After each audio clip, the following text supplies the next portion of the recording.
మీరు మీ కొత్త ఇంటి ఇంటీరియర్స్ పనులు చేయటం కోసం మంచి ఇంటీరియర్ డిజైనర్ కోసం వెతుకుతున్నారా? తక్కువ రేటులోనే పని పూర్తి చేస్తామన్న ఇంటీరియర్ డిజైనర్ను ఎంపిక చేసుకుని నానా తంటాలు పడుతున్నారా? అయితే మీరు ఎలాంటి ఇబ్బందులు లేకుండా మీ ఇంటీరియర్స్ పనులు చేయించుకోవాలంటే మీరేం చేయాలి? ఎలాంటి ఇంటీరియర్ డిజైనర్ను ఎంచుకోవాలో వివరిస్తున్నారు ప్రముఖ ఇంటీరియర్ డిజైనర్ కె హిమబిందు గారు. మరి తనేం చెబుతున్నారో మీరేవో లుక్కేయండి. హాయ్ హిమబిందు గారు, నమస్తే. నమస్తే అండి. బాగున్నానండి. నార్మల్గా ఇంటీరియర్ డిజైనర్ అనగానే మనకి చాలా డౌట్స్ ఉంటాయి. ఎందుకంటే అమ్మో హై బడ్జెట్ పెట్టాలేమో వాళ్ళ కోసం, అంటే సపరేట్గా మాకున్న బడ్జెట్ ఇంటికే చాలా ఖర్చు పెట్టేస్తూ ఉంటారు. దాంతోపాటు ఎలివేషన్కి అని చెప్పి ప్రతి ఒక్కటి కూడా ఇప్పుడు ఎక్స్పెన్సివ్ అయిపోయింది. దాంతోపాటు ఇంటీరియర్ డిజైనర్ని పెట్టుకోవాలి అంటే భయపడిపోతూ ఉంటారు. ఎవరైతే నార్మల్గా మనకి పెయింటర్స్ ఉంటారో వాళ్ళే సంథింగ్ మాకు ఇక్కడ ఎలా బాగుంటుంది ఎలా బాగుంటుంది వాళ్ళ త్రూ చేంజ్ చేసుకుంటారు. ఇది కరెక్టర్ అంటారా? లేకపోతే ఇంటీరియర్ పెడితే మనకి ఎంత బడ్జెట్లో అవుతుంది? అసలు ఇంటీరియర్ని పెట్టే అవసరం ఎంతవరకు ఉంటుంది? ఇంటీరియర్ డిజైనర్ లేకుండా అయితే నేను మోస్ట్లీ ప్రిఫర్ చేయనండి. ఎందుకంటే ఇప్పుడు నార్మల్ లేమ్యాన్ ఉంటాడు, కార్పెంటర్స్ ఉంటారు. వాళ్ళు ఏంటంటే మేము చేసేస్తాం సార్ అని చెప్తారు. ఇప్పుడు ఇంటీరియర్ డిజైనర్ సమ్ కోట్ ఇస్తారు. ఇప్పుడు for example 15 lakhs quote for 1 flat అంటారు. అదే కార్పెంటర్ ఏం చేస్తాడు, నేను 5 lakhsకే చేసేస్తాను మేడం అంటాడు.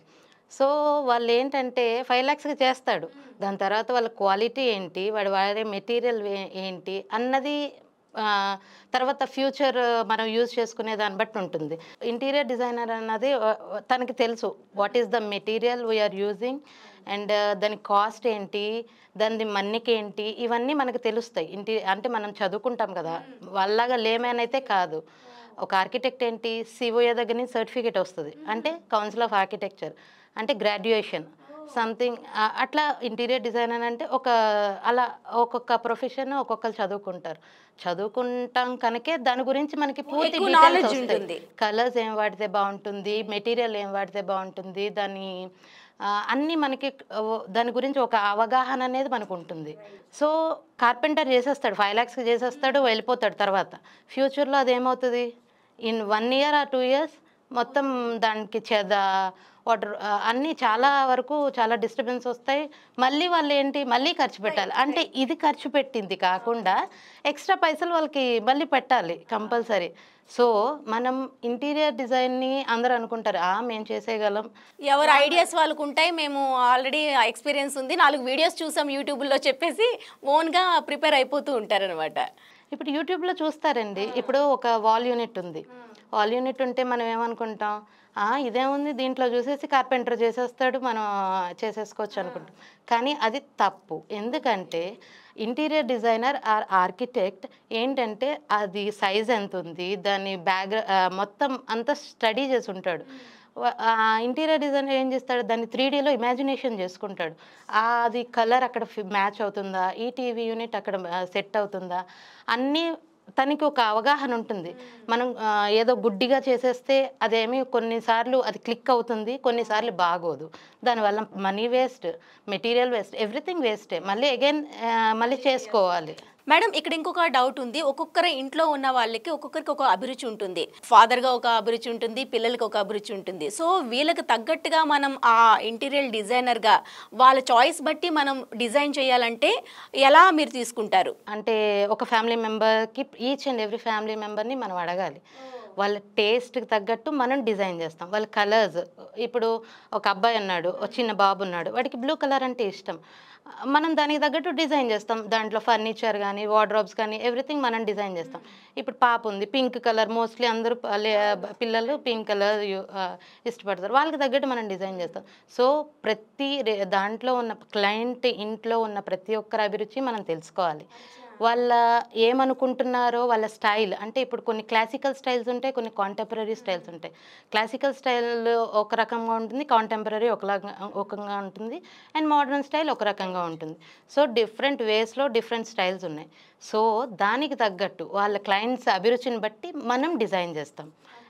ఆర్కిటెక్ట్ అంటే ఏదో చేసేసామా కాదు, వాళ్ళకి తగ్గట్టు మనం చేయాలి. వాళ్ళతో జర్నీ చేస్తూ వాళ్ళకి తగ్గట్టుగా మనకు ఒక ఇంటిని ఇంటీరియర్గా డిజైన్ చేయాలి అంటే మనకి ఎంత టైం పడుతుంది? ఫర్ ఎగ్జాంపుల్ డబుల్ బెడ్రూమ్ తీసుకుందాం, మోస్ట్లీ 1.5 months to 2 months అంటాము.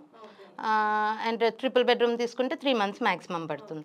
సో దీంట్లో కూడా చాలా డిసడ్వాంటేజెస్ ఉన్నాయి. నేను అంటే కరెక్ట్‌గా ఆ టైంకే ఇచ్చేస్తారని చెప్పలేము. ఏంటంటే ఇప్పుడు వర్కర్స్ వస్తారు. కొన్ని రైనీ సీజన్స్ ఉంటాయి. ఆ రైనీ సీజన్స్‌లో మనం అది ప్రెస్సింగ్ కష్టమైపోతుంది. బబుల్స్ వచ్చేస్తాయి. సో దాన్ని బట్టి మనం అంటే టెంపరేచర్ వేరియేషన్స్ ఉంటాయి. ఇవన్నీ కూడా మనం క్రాస్ చెక్ చేసుకుంటూ ఉండాలి. అంటే ఇప్పుడు మనం క్లయింట్‌కైతే పక్కా 3 మంత్స్ అని చెప్తాము.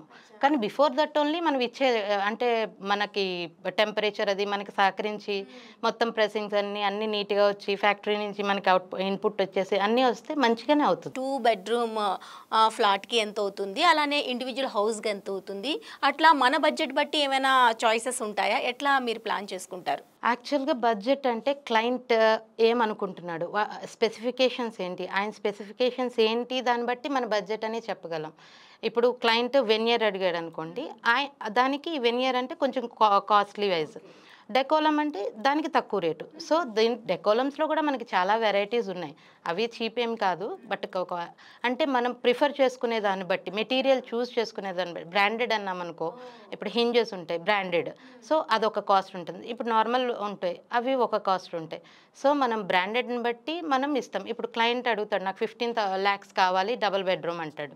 సో, 15 లాక్స్ మనం 15 లాక్స్‌లో ఆయన అనుకున్న స్పెసిఫికేషన్స్ అయితే రావచ్చు. ఇప్పుడు ట్రిపుల్ బెడ్రూమ్ ఉంది. మినిమమ్ 18-20 లాక్స్ అవుతుంది. అంటే నార్మల్ రేంజ్ చెప్తున్నా. నేను హైఫై రేంజ్ చెప్పట్లేదు. యాజ్ ఏ నార్మల్ పర్సన్‌గా ఇప్పుడు డబుల్ బెడ్రూమ్‌కి 12-15 లాక్స్ వరకు కంపల్సరీ అవుతుంది.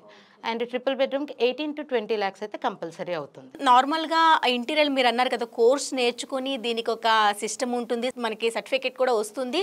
దాని త్రూ వెళ్ళాలి. గత 15 ఇయర్స్ నుంచి ఈ ఫీల్డ్‌లో ఉన్నారు. సో, బిఫోర్‌కి ఇప్పటికి ఆ చేంజెస్ ఏమైనా చూసారా? ముందు ఎలా ఉండేది ఇంటీరియర్ డిజైనర్‌కి ఆ వాల్యూ, ఇప్పుడు ఎలా ఉంది? నేను చదివే టైంలో అయితే ఓకే. ఆర్కిటెక్టా పెద్ద అక్కడ ఏమీ ఉండేది కాదు. ఓహ్! Architect okay. అమ్మాయి చేస్తుంది. బట్ ఇప్పుడేమైందంటే ఆర్కిటెక్ట్ అంటే ఒక రెస్పెక్టబుల్ జాబ్.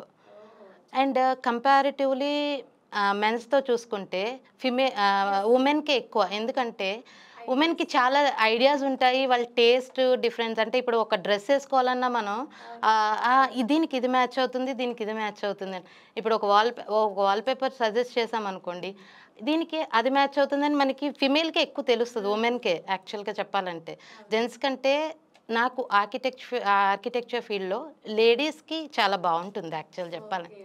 వాళ్ళకి అన్నీ అంటే కిచెన్‌లో మనకి యూజ్ ఏంటి అన్నీ మనకే తెలుస్తాయి కదా! జెంట్స్ కంటే మనకే ఎక్కువ తెలుస్తాయి. బట్ అప్పటితో కంపేర్ చేసుకుంటే ఇప్పుడు చాలా బావుంది. ఒక రెస్పెక్టబుల్ జాబు, ఒక ప్రొఫెషనల్‌గా కూడా ఉంటుంది. చాలామంది ఉన్నారు ఆర్కిటెక్ట్స్, వుమెన్ ఆర్కిటెక్ట్స్. సో, ఇందులో ఎదుర్కొనే సవాళ్ళంటే ఏమైనా ఉంటాయా మేడం? చాలా స్మూత్‌గానే డీల్ చేయొచ్చంటారా క్లయింట్స్‌తో? చాలా సవాళ్ళుంటాయండి. అవునా? ఓకే. అక్కడ వర్క్ చేసేదందరూ మెన్సే. పనిచేసే కార్పెంటర్స్ నుంచి, ప్లంబర్స్ నుంచి, ఎలక్ట్రీషియన్స్ దగ్గర నుంచి అందరూ మగవాళ్ళే పనిచేస్తారు. కొంచెం ఫస్ట్‌లో భయపడేవాళ్ళం ఎళ్ళడానికి. అంటే ఇప్పుడంటే అలవాటైపోయింది. బట్ వర్క్ విషయంలో ఏంటంటే చాలా ఉంటాయి. అంటే టైంకి మెటీరియల్ వెళ్ళాలి. టైంకి క్రాస్ చెక్ చేసుకోవాలి. ఇప్పుడు మనం వన్ డే వెళ్ళలేదనుకోండి, అక్కడ మనం చెప్పింది అక్కడ వచ్చేది మారిపోతుంది. కార్పెంటర్స్ పాపం తనకి ఏమీ తెలీదు కార్పెంటర్‌కి. మనం చెప్తేనే వాడు డిజైన్ క్రియేట్ చేస్తాడు. మేడం, అందులోనూ దీంట్లో ప్రతిరోజు కూడా ఇన్నోవేటివ్‌గా ఆలోచనలు ఉండాలి. అలానే మార్కెట్‌లోకి ఏంటి కొత్తదనం వచ్చింది అనేది ఎప్పటికప్పుడు సెర్చ్ చేస్తూ ఉండాలి.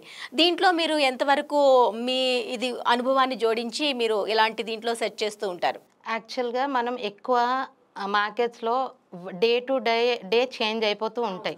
ఇప్పుడు ఈ ప్రోడక్ట్ ఈరోజు వస్తుంది. ఈ టైల్స్ ఈరోజు వచ్చినాయి. కానీ నెక్స్ట్ డే అది ఉండదు. అంటే కొత్తదొస్తది.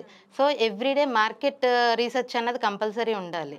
ఇప్పుడు అంటే క్లయింట్స్ కూడా ఎట్లా ఉన్నారంటే కొత్తదనం కోరుకుంటున్నారు. మీరేమైనా డిజైన్ చేసి ఇలా వస్తే ఇలా ఉంటే ఇలా ఉంటుందనేది చూపించడం జరుగుతుందండి? యాక్చువల్‌గా 3D వ్యూస్ ఇస్తాము మనం. 3D వ్యూస్ ఏంటంటే వాళ్ళకి ఒక టోటల్ ఓవరాల్ లుక్ వచ్చేస్తదనమాట. అంటే 3Dలో మీకు ఈ రూమ్ ఇట్లా కనిపిస్తది.